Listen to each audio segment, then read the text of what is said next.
This channel does not promote any violent, harmful, or illegal activities. All content provided by this channel is meant for an educational purpose only. Brought to you by V-Guard, co-powered by Sensodyne O Bhimal, বলো কথা কেশরী।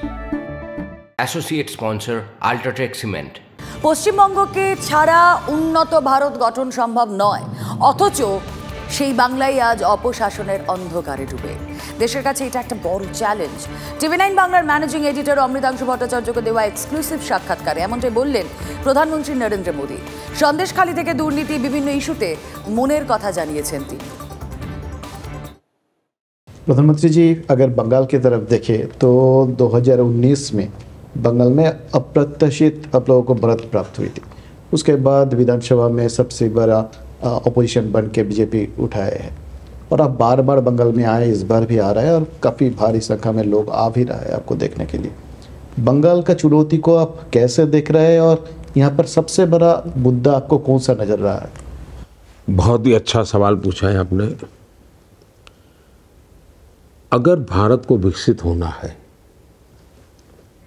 तो देश के कुछ राज्य हैं जो बहुत बड़ी भूमिका अदा कर सकते हैं। देश को आगे ले जाने में सबसे ज़्यादा सामर्थ्य अगर कुछ राज्य दे सकते हैं तो उसमें एक बंगाल है। और भारत के इतिहास को देखें तो भारत को सामाजिक रूप से अगर किसी ने शक्ति दी तो बंगाल के वैचारिक क्रांति ने दी। भारत के क्रांति की धारा को आज़ादी के आंदोलन में किसने ताकत दी तो बंगाल ने दी है। भारत की वैश्विक प्रतिष्ठा बढ़ी तो बंगाल के कारण से बनी, चाहे टैगोर जी हो, चाहे विवेकानंद जी हो, चाहे जगदीश चंद्र बोस हो।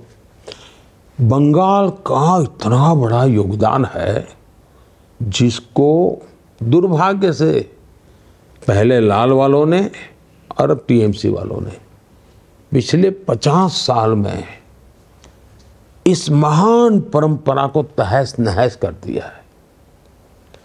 देश को आगे बढ़ना है तो फिर से बंगाल का पुनर्जागरण जरूरी है, पुनर्जागृति जरूरी है। और मुझे पुनर्जागरण के अंश दिख रहे हैं। दुर्भाग्य से शॉर्ट साइटेड सत्ता भूखे लोग कब्जा करके बैठ गए। एक पॉलिटिकल आइडियोलॉजी ड्रिवन लोग ने बंगाल को बर्बाद कर दिया। अब उन्होंने बंगाल की जनता ने पूरी तरह नकार दिया। अब उनके बदले में जो आए वो सत्ता, खुद का परिवार, खुद की ऑटोक्रेटिक नेचर, और उसमें एक ही सहारा उनको दिखता है, वोट बैंक पॉलिटिक्स।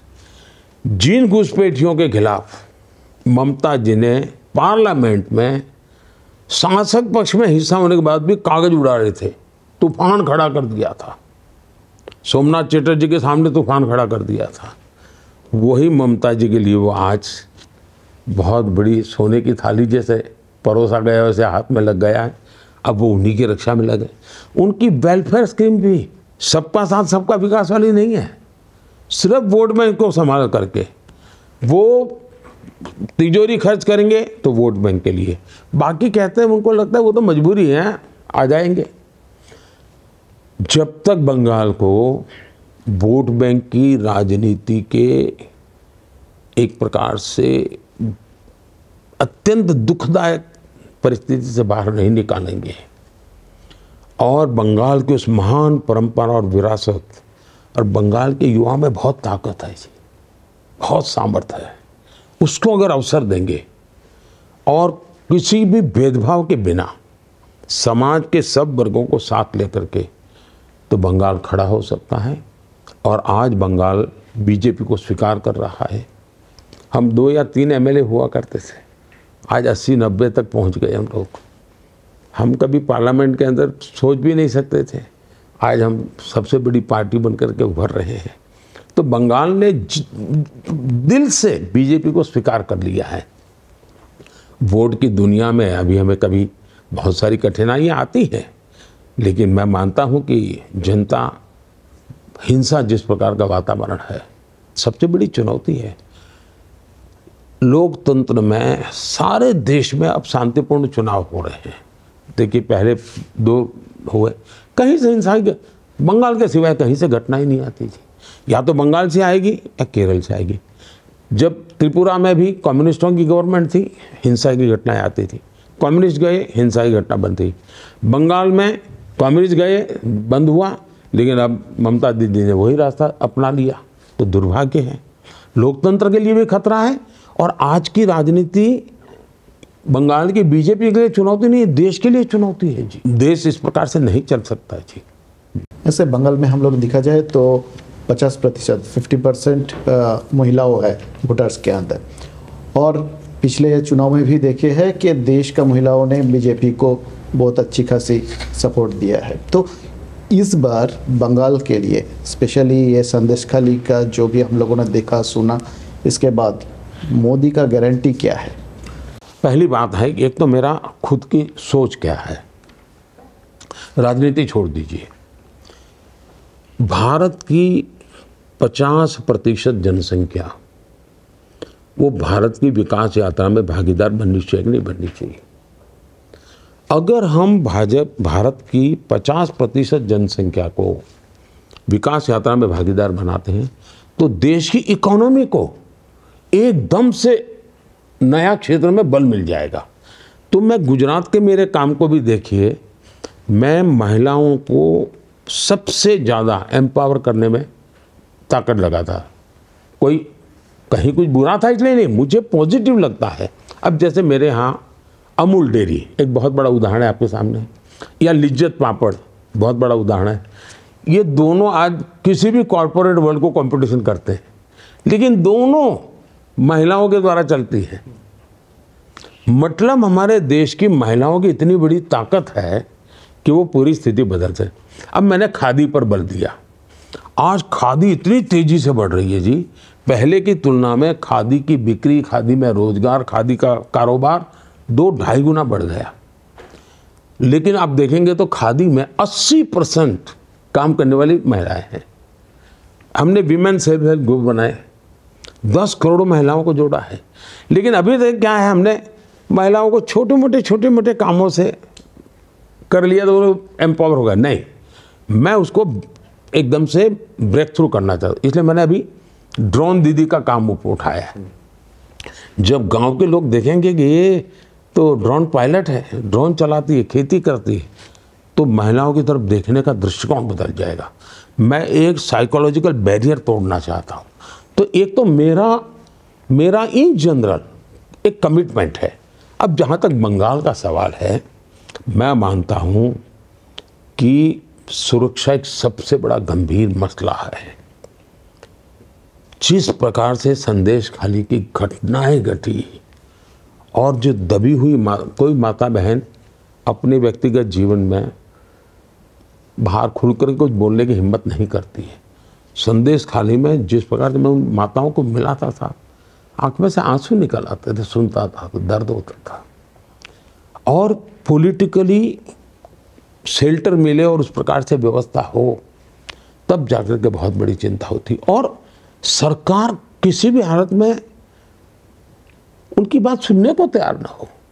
हमने एक बहन बिल्कुल झुग्गी झोपड़ी में रहती, रेखा पात्रा जी करके, उनको हमने टिकट दिया है। साहब देखिए कैसे लोग हैं।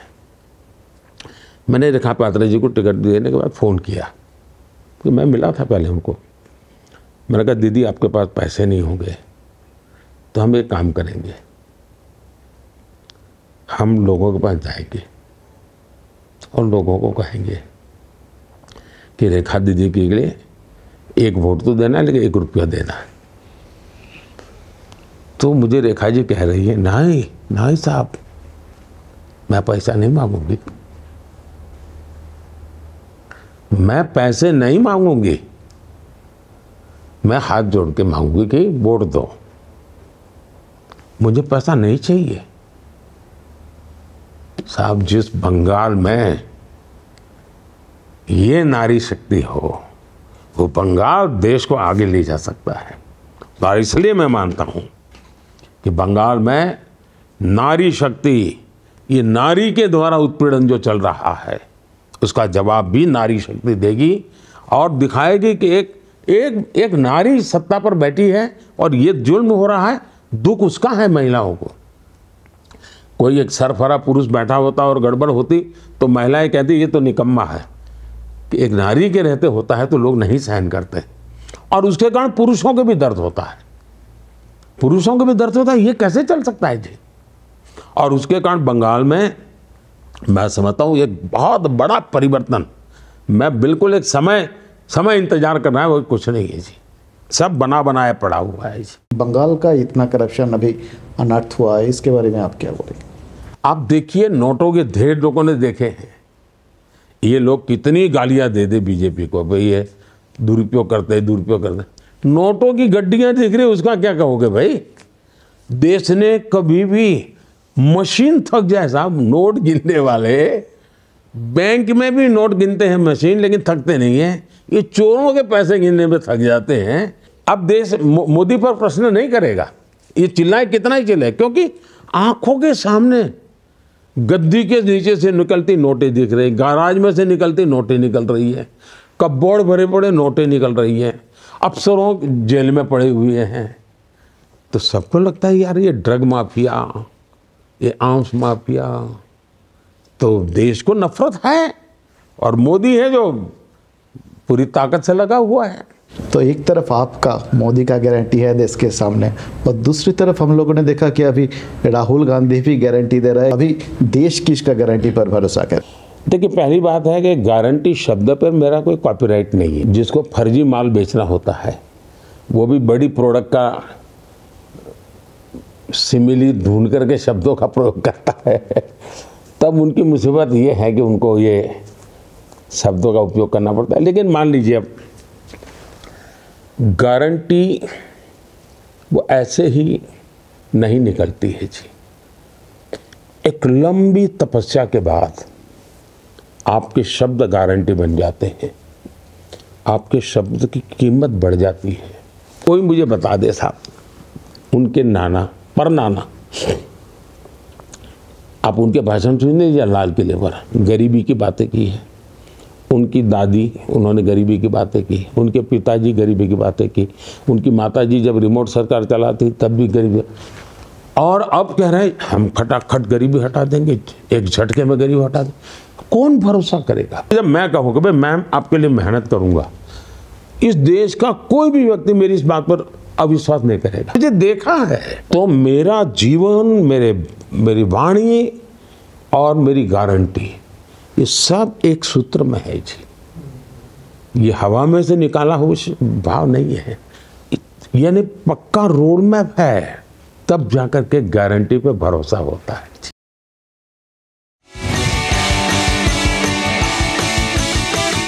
Brought to you by V Guard, co powered by Sensodyne ओ भीमल, बोलो कथा केशरी। Associate sponsor UltraTech cement.